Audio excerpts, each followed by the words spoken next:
Hi, I'm Bridget A from Drunk Dog Creative, and today's tutorial is about this vintage and distressed look for card making.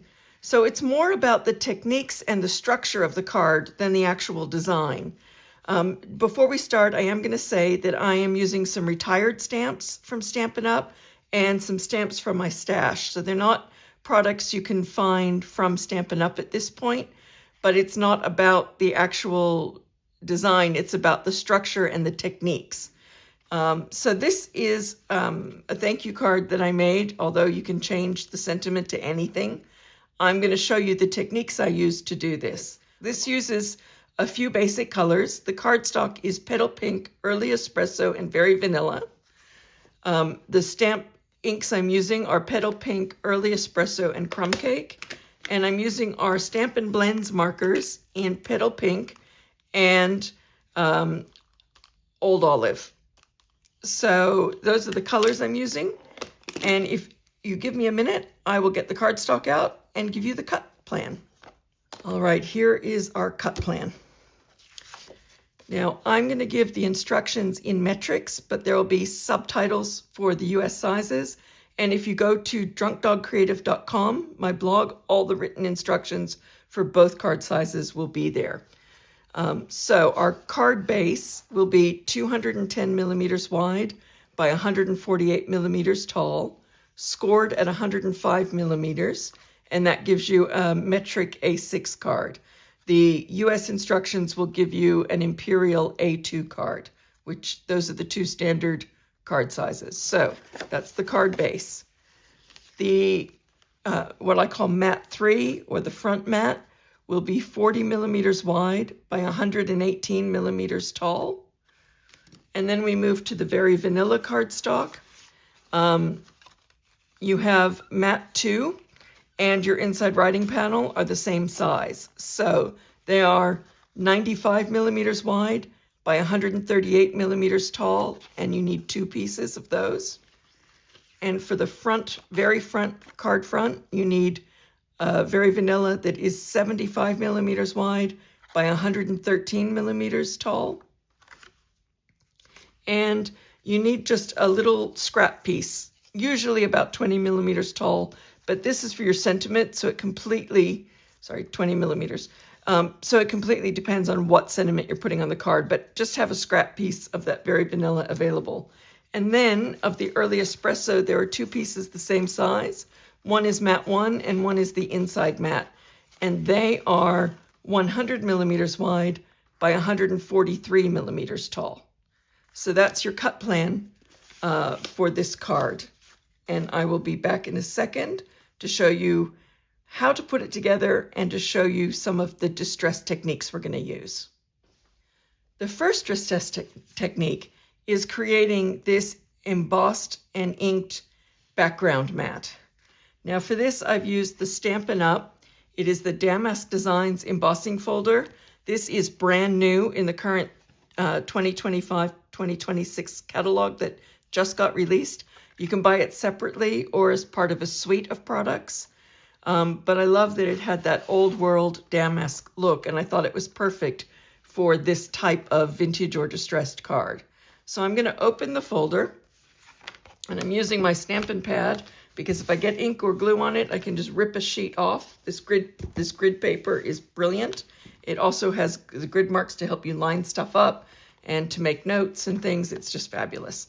Anyways, I'm going to open this up, and I always put a sticker on the back with all of the details, but that's how I also know it's the back. What I want to do is ink the front of this.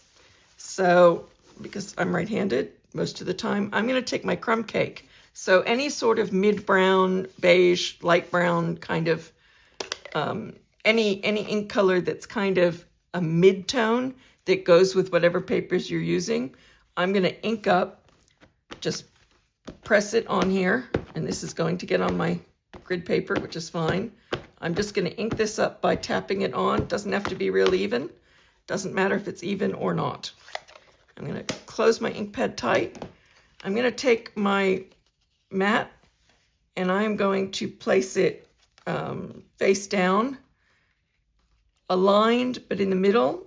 Don't move it. Once you put it down, leave it. Don't smush it. I'm going to close that over that. I'm going to go run this through my die cutting machine, and I'll be right back. Okay, run it through the die cutting machine. So now what I've got is a gritty, inked up kind of card front. I'm going to just spritz this with a little bit of water and use a chuck swipe to give it a clean. Don't want to leave the ink to dry on there. Just going to clean that off and put that aside. So what I've got here is this kind of, it doesn't have to be perfect. It doesn't matter how it turns out. You get what you get. And I just love that it has that kind of gritty, distressed look. You can also just spritz it with a tiny bit of water. This is like a Stampin' Mist thing. And sometimes I just run my finger over it a little bit. And sometimes that just spreads it a bit. So that's my wallpaper background that will then go onto the early espresso and onto the card front. That's step one, is that technique of just tapping the ink onto the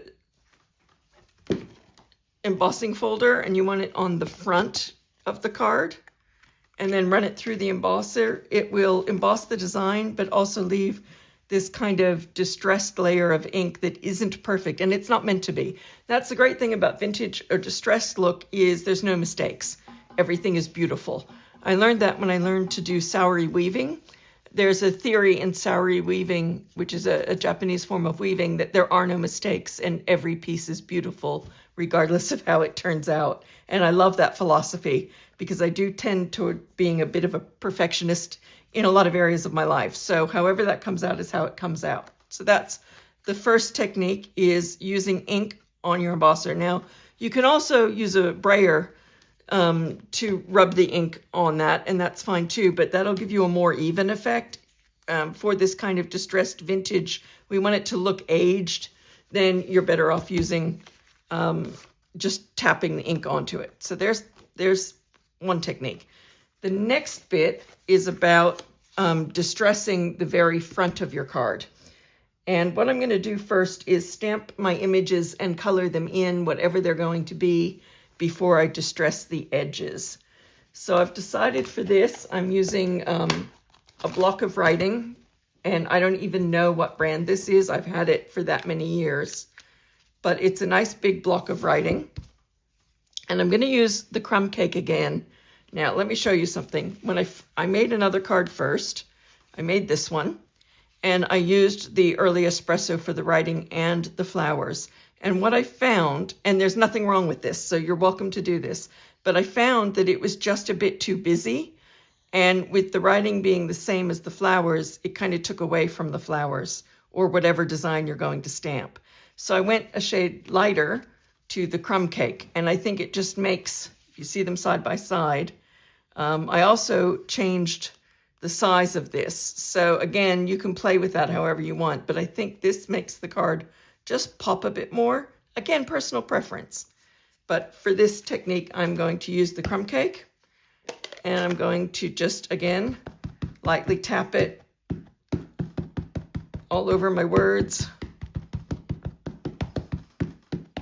If you want to get really fancy, you can take your chuck swipe and wipe a little bit of the ink away in spots so that the words, aren't all the way through. You can do whatever you want. I'm going to line this up on my grid paper and then line this up over it and just stamp. And then I've got the sort of, again, a little bit of water and wipe this down. I should have my stamp cleaner thing here. So it gives it just that distressed look. It's not meant to be perfect. You're not meant to read every word. It's just meant to give you a background. And I find words are really good for this. So are splotches, and all different sorts of, backgrounds are fine. You can kind of go with whatever you want. I'm just going to put that away. I've got this really good splotchy stamp that I'm not sure where it came from. And I find that that's pretty good too. If I just ink up bits of it, and without a stamp block, I can just smush a few pieces. And again, like reuse, don't necessarily restamp in between, so it fades out a bit. That's another really good technique. Or you might have things like, all right, so this is the Spotlight in Nature step. It's discontinued, but it has like this grid or these little dots. That'd be really good to use too. And whether you go floral, whether you go animal, whether you go object, anything can form the front. Doesn't have to be words in the background, but any kind of grungy, not perfect background that is layered. So like I did the splotches over words, you could do really anything, anything that's kind of blotchy, and you could even spritz it a little so that the ink bleeds. I'm going to tap some drops of ink water down on it in a minute, which is another technique I'll show you. But any sort of background. Then what I do recommend, though, is some sort of stamp that is an outline that lets you color it in. So a stamp that's solid may be too heavy for this technique. You want an outline that you could add just a touch of color to. So I've got a stamp, and now I'm going to go to the darker brown, the early espresso. You don't always have to stamp an outline in black. You can use colors for an outline stamp that you color in. You can emboss it. You can do all sorts of things. I'm going to have this hanging off the bottom just a little so that the balance is good. Again, just wipe that off. And that's my part of my card front ready. So the next thing, I'm going to color that in. And this is where I'm using Petal Pink and Old Olive in our Stampin' Blends. And you don't have to color the whole thing in, just give it a little bit of color. And as you can see, the colors I'm using together harmonize because they're all that kind of vintage tone. They're all that little bit of like pastel-y or gray undertone or beigey undertone. It's hard to describe, but they all kind of tone together well. If you put a couple colors next to each other, you can tell whether they harmonize or not. So again, use any colors you want. Now this is the dark petal pink, and I'm just going to use this kind of at the bottom of each of these petals. Again, these lines of the flower kind of show you the areas that should be dark and the areas that should be light. It's another genius of Stampin' Up! Is if you like coloring in, they kind of give you some guidelines. And I'm going almost to the ends, but I'm leaving a little bit of the end uncolored. You can color it all the way, like I did on the other card, but sometimes just coloring it part way is enough. So I used the dark petal pink and the light petal pink and ran the light petal pink over part of the dark to blend it. With the Old Olive, I'm just going to use the light one. And again, I'm just going to do parts of these leaves. You choose what you want to do, whether you want to do all of them or parts of them. It's totally your creative idea. But I think just doing parts of them and just in the light is enough for those. So you can see when you look at it finished, it's not a lot of color because the tones of those colors match the background. But it just gives you a little bit of a lift, and it's almost like colorizing black and white photos. If you've ever seen that done in the early days of them doing it before digital was a thing, where they hand painted the film or they hand painted the photo, it's that kind of effect.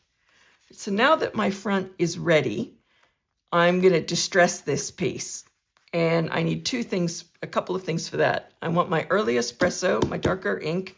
I want my mini blending brush. This is a Stampin' Up! Mini blending brush. They come in regular and mini. And I'm using a paper distresser. This basically has a razor deep inside these little hooks. I use something similar to cut yarn when I'm crocheting on a plane and you can't take scissors. I use something similar to this where you put the yarn through one of these and it cuts it. So a yarn cutter, this is, I think, a Ranger distresser. You can also use some sandpaper or your fingernail, although that's harder. So I would grab a distresser if you like this technique and just run it back and forth along the edge. You can also use a decal cutter and decal the edge. It doesn't have quite the same look.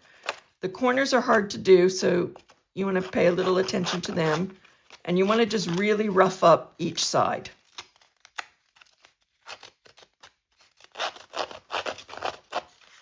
And you want to change where you hold the paper so that the bit you're working on isn't real floppy.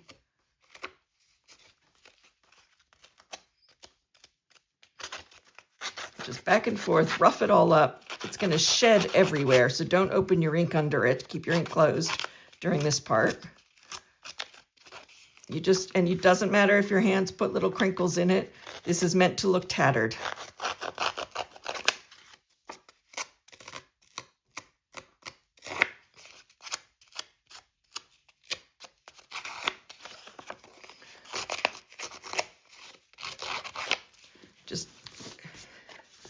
Just do it to however you think it looks distressed enough for what you want. And then what we're going to do is take the early espresso and our mini blending brush and just blend a little bit of it off so you don't get a big clump of ink. And you're going to just vertically go along the edge with that blending brush and back and forth a little bit. And it doesn't matter if it gets onto the front, that is okay.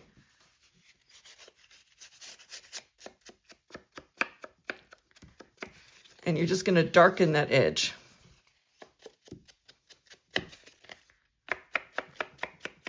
And again, no mistakes. However it comes out is how it comes out, because that gives it that distressed look. If you try and make it look too perfect, it won't look vintage or old.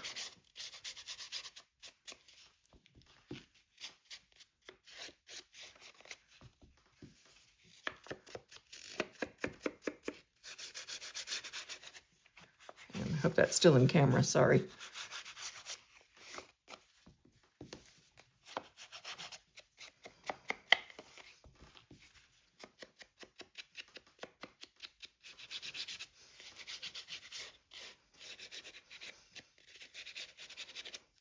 And I find it's better to hold this vertical when you do it rather than horizontal, because horizontal can get too deep, whereas the vertical stays to the edge. I know sometimes I go horizontal, but it's better to stay vertical. And just deepen it until you're satisfied with it. Make sure you get any crumbs off your ink pad. Close that up. Now, the thing with blending brushes, don't ever wash them. If you wash them in water, you really mess up the bristles. So I just take my chucks or paper and I just rub it out.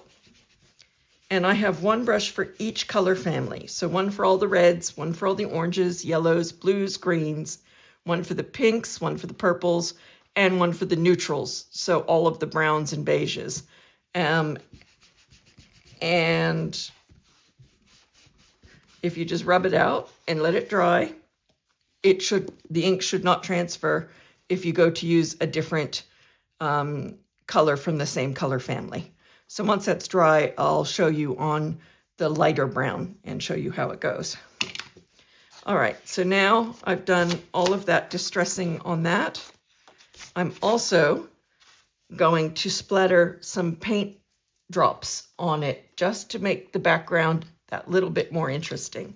And for that, I'm going to use the crumb cake and the petal pink stamps. So I'm going to start with the lighter one, the petal pink.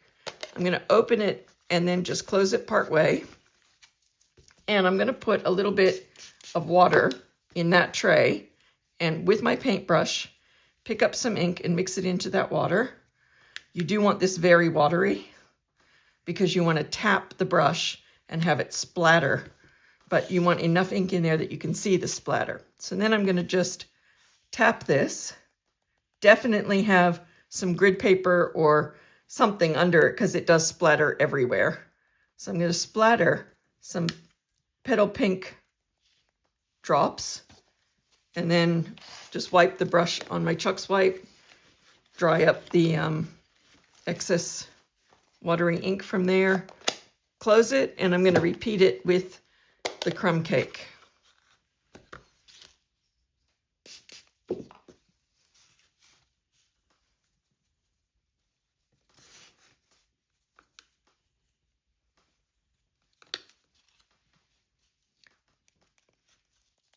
May be hard to see on camera because it's such a light color, and some need a little more water than others to spread well.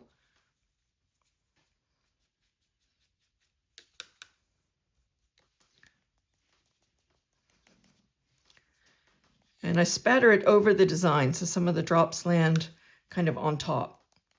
As little or as much as you want.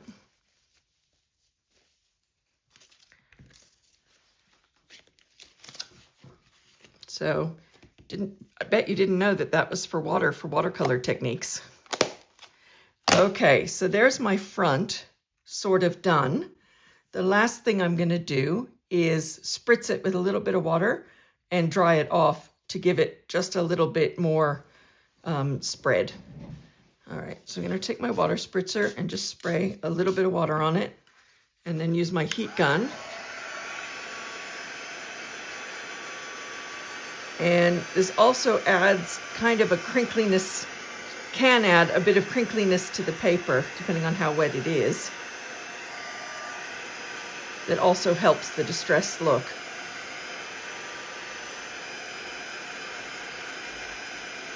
You know, when wet paper dries.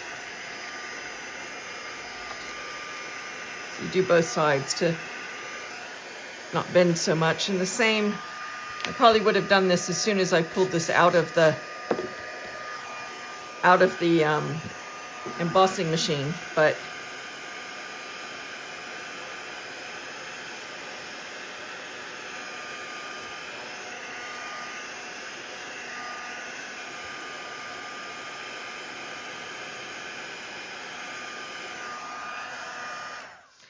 okay, so those are the basic techniques for giving that vintage look. One is putting ink on your embossing folder and having it emboss with an imperfect ink flow. The other is layering your design with creating a background of things that you don't really need to see, but that just add that kind of aged look. So the writing, the splotches, and then an image over it with just a little bit of color, so it looks like a colorized black and white film or black and white photo.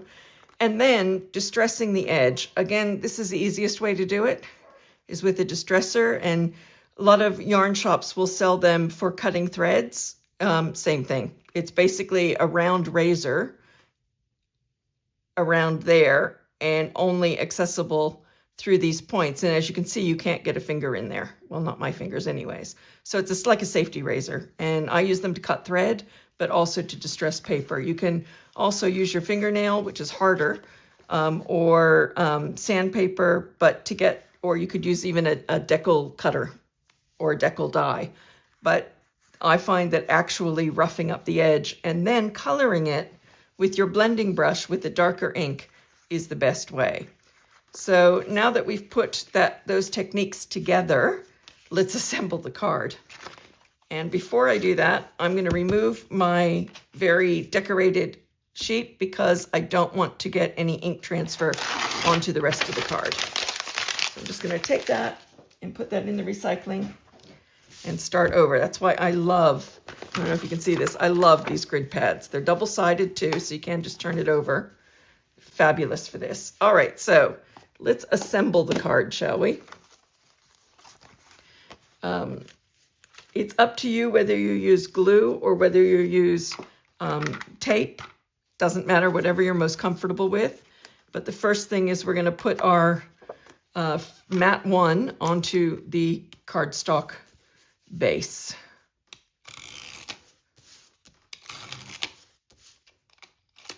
Ooh, I'm almost out of my Stampin' Seal. Hang on.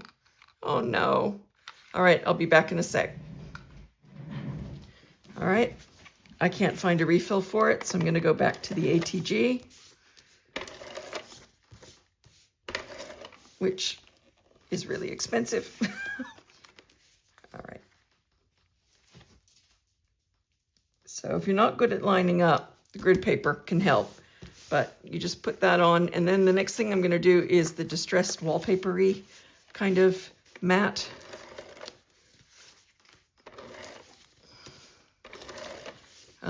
If you're not good at eyeballing and lining things up, use glue so you can reposition.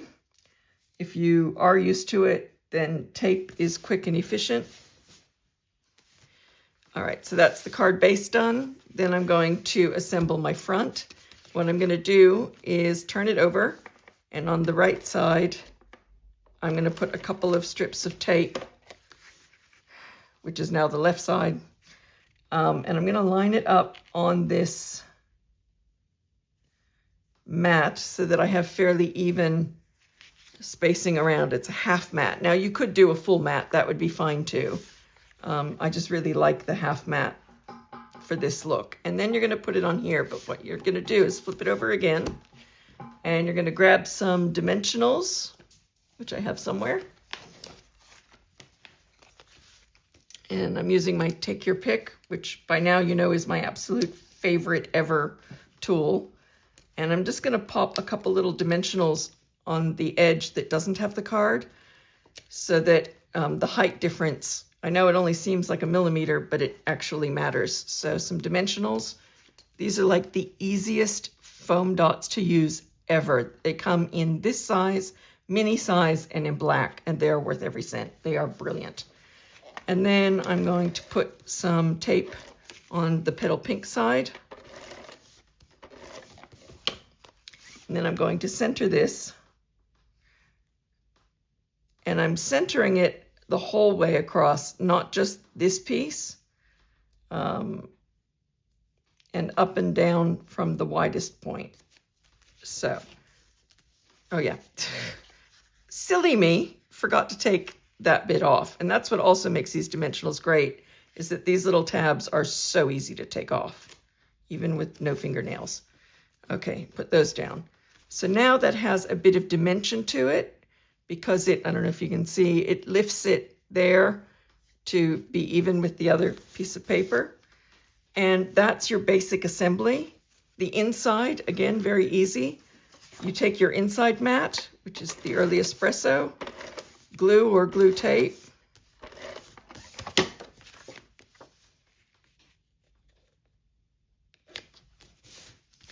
And then your inside writing panel.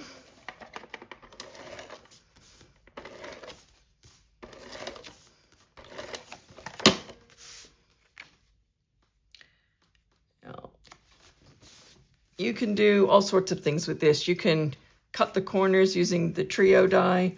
You can, die cut something, whatever. I've left this just plain. As you can see on this one, I also decided to use another stamp to stamp the inside because I just think it adds interest. You can do whatever you want to the inside. That's your basic card done. Then if you want to add a sentiment, just I'll use the thanks again. Just get your scrap.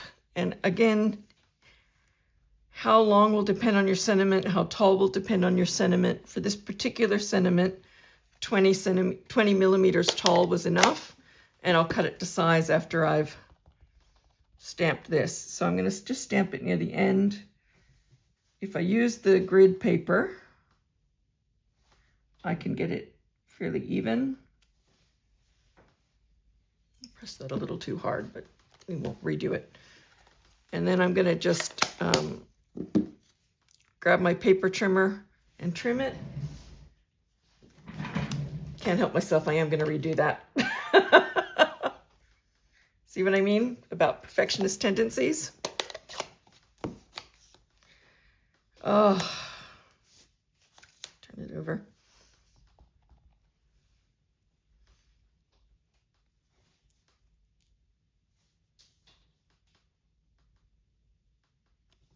There. You only need a very light touch with the stamps. a sec to trim this. Then I'm going to distress the edges of this the same way I did the card front. It's not as easy with the littler pieces, but you get the idea. So I'm just going to use that little circle razor. Most craft stores have these. They're either sold for distressing paper or they're sold for cutting thread or yarn. So I've done that. I'm going to grab my, oh, I did say I would demonstrate for you. See, that's now crumb cake without the early espresso. So once it dries, if you've wiped most of it off, it won't transfer the ink to the next project. Now I've got to, okay, because early espresso is darker, I'll get away with it. So again, I'm going to just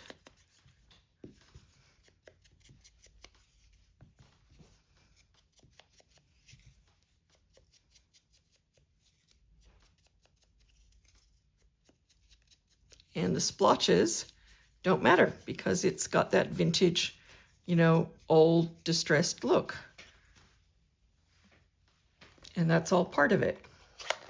Or for anyone old enough to remember Bob Ross, the landscape painter, any blotches are a happy little accident.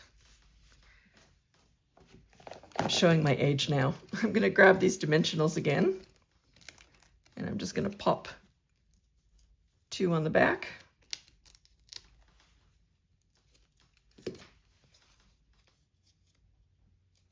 I just put them on the wrong side. Oh my God. Okay, that was not a happy little accident, but I got away with it.